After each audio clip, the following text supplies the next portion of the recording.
Architecture के अंदर भी कोडिंग होती है, जी हाँ, और इसमें भर भर के सैलरी देखने को मिलती है।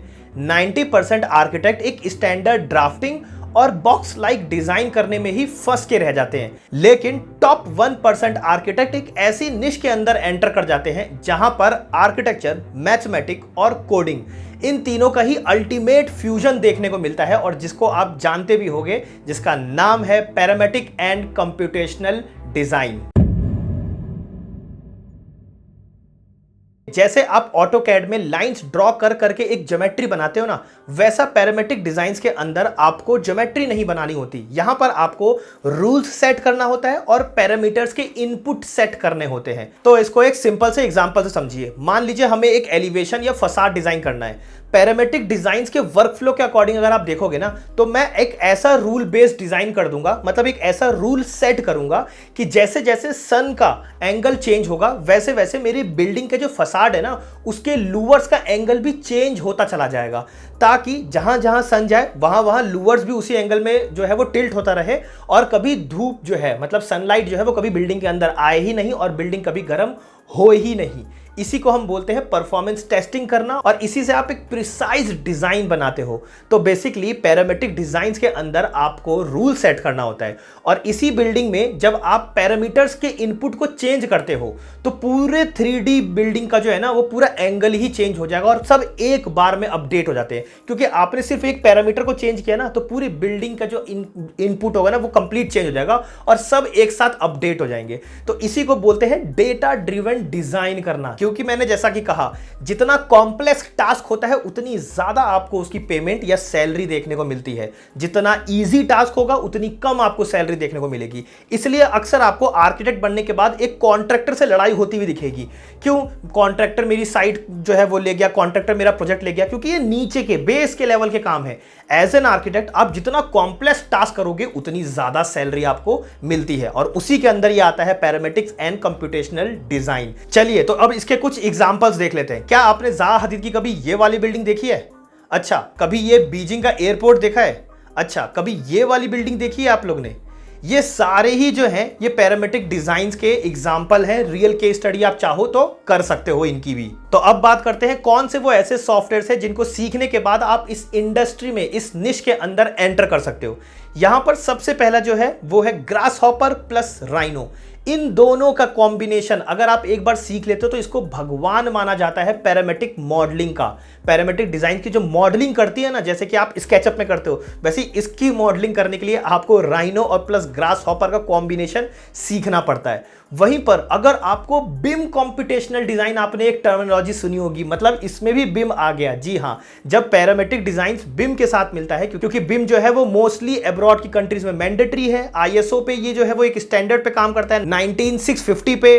तो यहां पर आप ये मान के चलिए कि जब बिम और ये कंप्यूटेशनल डिजाइन मिलता है तो इसको नाम दिया जाता है बिम कंप्यूटेशनल डिजाइन। इसके लिए आप जो सीख सकते हो सॉफ्टवेयर वो है रेविट प्लस डायनामो। जी हाँ, रेविट और डायनामो का जो ये कॉम्बिनेशन है, आप रेविट में जो मॉडलिंग करते हो उसमें डायनामो के अंदर जो है वो उनके सेट्स कर सकते हो पैरामीटर्स और इनपुट, और इनके कॉम्बिनेशन से बनता है बिम कंप्यूटेशनल डिजाइन। ये अल्टीमेट लेवल है, समझो कि ये गॉड लेवल है एक आर्किटेक्ट के लिए। अगर आपको गॉड लेवल मोड ऑन करना है तो ये बिम कंप्यूटेशनल डिजाइन सीख लो, and trust me, no one can ever beat you in your industry. अब बात ये है कि ये सॉफ्टवेयर आपने सीख तो लिया, लेकिन रोल क्या मिलता है? देखिए, रोल में जो आपको काम करने को मिलेगा वो है कंप्यूटेशनल डिजाइनर का काम करने को, मतलब डिजाइन करना है लेकिन कंप्यूटेशनल बेस्ड। उसके बाद फसाड स्पेशलिस्ट आ गया ना, आपका स्पेशलिस्ट वर्ड, फसाड स्पेशलिस्ट का आपको काम मिलता है। And third one is a design technologist, मतलब डिजाइन प्लस टेक्नोलॉजी, तो डिजाइन टेक्नोलॉजिस्ट।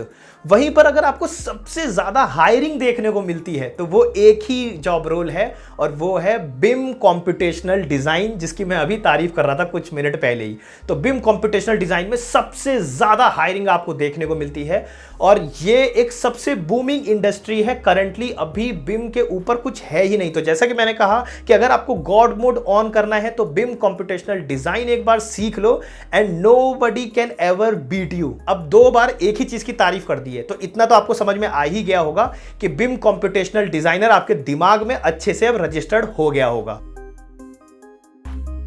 अब अगर इस जॉब रोल में सैलरी की बात करें तो अगर आप एज अ फ्रेशर स्टार्ट कर रहे हो ना, तो आपको इतनी ज़्यादा उस टाइम पर नॉलेज तो होती नहीं, आप बेसिक एक टूल्स सीख के जाते हो, तो वहाँ पर आपकी जो सैलरी है वो आप देख सकते हो इनिशियली कम से कम आपको देखने को मिलेगी 25, और मैक्सिमम से मैक्सिमम आपको सैलरी देखने को मिलेगी 50,000 रुपये पर मंथ की सैलरी देखने को मिलेगी।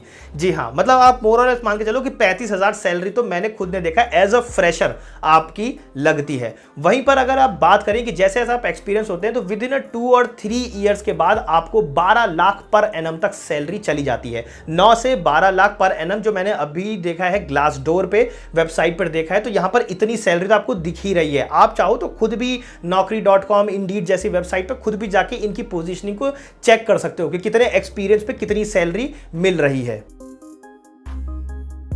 देखिए सिंपल सी बात है, आप एक फ्रेशर हो और आपको इस इंडस्ट्री में जाना है तो कुछ नहीं करना, आप अपने सारे डिजाइन और जितने भी कंसेप्चुअल डिजाइन है ये सब अपनी पोर्टफोलियो से हटा दो और वहां पर डालो 2 से 3 मेजर केस स्टडी जहां पर आप फसाड के ऑप्टिमाइजेशन की बात कर रहे होगे या फिर कैसे आपने डे लाइट को एनालाइज किया, कैसे पढ़ा, कैसे ऑप्टिमाइज किया। बस ये एक बार आप अपने पोर्टफोलियो में डेटा दिखा दोगे ना, तो एम्प्लॉयर को बस इतना देखना होता है कि एक तो आप स्पेशल टर्मिनोलॉजी समझ पा रहे हो, आपको पता है कि एक बेसिक वर्कफ्लो कैसे वर्क करता है और किस टाइप की लॉजिक्स या डिजाइन डेटा ड्रिवन जो है ना वो चाहिए होता है। वो बस एम्प्लॉयर को आपको उसको वो समझ देनी है कि हाँ भाई मुझे ये सारी चीजें आती है। तो यहां पर जेनेरिक पोर्टफोलियो काम नहीं करेगा, 2 से 3 केस स्टडी कर लो, कोई डिजाइन नहीं करना, बस ऑप्टिमाइज करना है या फिर एनालाइज करना है। इन 2 में से कोई एक चीज भी अगर अपने पोर्टफोलियो में रख लेते हो तो डेफिनेटली आप इस निश के अंदर एंटर कर सकते हो। देखिए अगर मैं सजेस्ट करूं ना तो आप रेविट प्लस ग्रासहॉपर सीख लो एंड बिम कॉम्पिटिशनल डिजाइनर की तरफ चले जाओ। ट्रस्ट मी, यहां पर आपको बहुत जल्दी जॉब देखने को मिल जाएगी और साथ में सैलरी पैकेज इंटरनेशनल लेवल पर इवन यूएस डॉलर में आपको देखने को मिलता है। इंडिया में भी बैठे बैठे आप ग्लोबल लेवल के प्रोजेक्ट कर रहे होगे और इसका बेनिफिट ये है कि आप ग्लोबली भी कभी भी जाना चाहो तो अब्रॉड जा सकते हो, क्योंकि इंडिया में बैठे बैठे आपने ग्लोबल प्रोजेक्ट किया है तो जाहिर सी बात है आपने उस स्टैंडर्ड पे काम किया है जो बाहर जाके उसी स्टैंडर्ड पर काम करना है। तो इंडिया बैठे बैठे ही आपको एक ग्लोबल रीच देखने को मिल जाती है, एक अपॉर्चुनिटी देखने को मिल जाती है। तो डेफिनेटली इस निश को भी जरूर से कंसीडर करना। रेस्ट जाते जाते इस वीडियो को जरूर से देखो जहां पर हम बात करेंगे टॉप 10 पैरामेट्रिक डिजाइन जहां पर आप अप्लाई कर सकते हो।